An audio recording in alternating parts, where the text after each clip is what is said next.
Assalamualaikum warahmatullahi wabarakatuh. Sahabat-sahabat, jumpa lagi dengan saya Sugani Wardani, hipnoterapi kolbu. Sahabat-sahabat, kita hidup saat ini, sekarang, bukan di masa lalu dan bukan pula di masa yang akan datang. Kita membutuhkan energi yang cukup agar bisa hidup sehat dan bahagia saat ini. Namun sayangnya sahabat-sahabat, yang sering terjadi adalah energi saat ini sering tidak memadai. Mengapa? Karena terkuras oleh rasa sakit hati, benci, marah, bahkan dendam yang masih tersimpan di dalam pikiran akibat peristiwa masa lalu.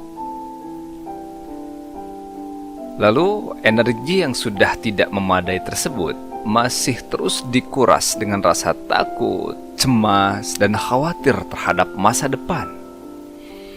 Walhasil, energi kita menjadi semakin berkurang karenanya.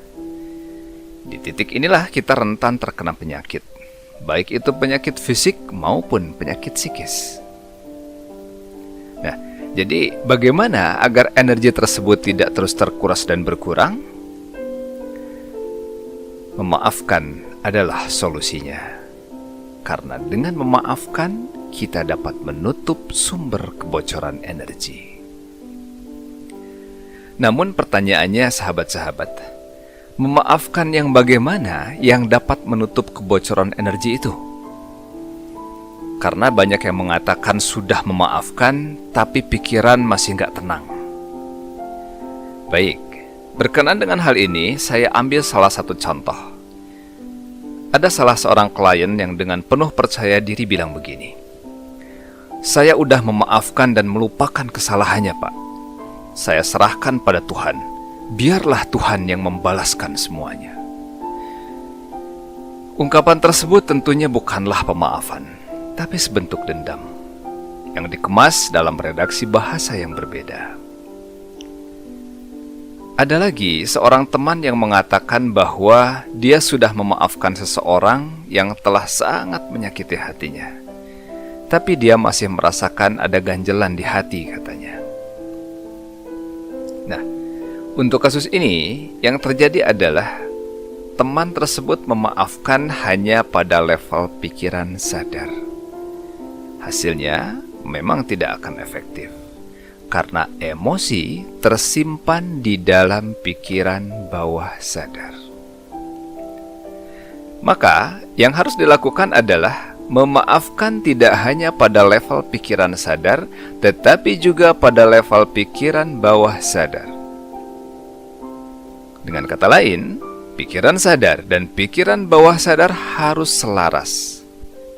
Inilah pemaafan yang sebenarnya, yaitu ketika melibatkan aspek logika dan aspek rasa secara bersamaan.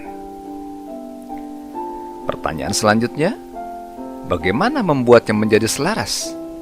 Jawabannya adalah dengan sholat dan mendoakan kebaikan. Pada saat sholat, kita dalam keadaan pasrah sepenuhnya kepada Allah. Kondisi pasrah tersebut akan membuat pikiran sadar dan pikiran bawah sadar menjadi selaras. Aspek logika dan rasa berpadu secara utuh. Zikir yang dilakukan setelah sholat pun dapat mempertahankan keselarasan tersebut. Sehingga pada saat kita mendoakan kebaikan untuk orang lain, hal itu menjangkau pikiran sadar dan pikiran bawah sadar secara bersamaan. Sahabat-sahabat, tentunya hal ini bukan perkara yang mudah. Tapi, sesuatu yang tidak mudah tersebut bukan berarti mustahil dicapai. Berlatih adalah kuncinya.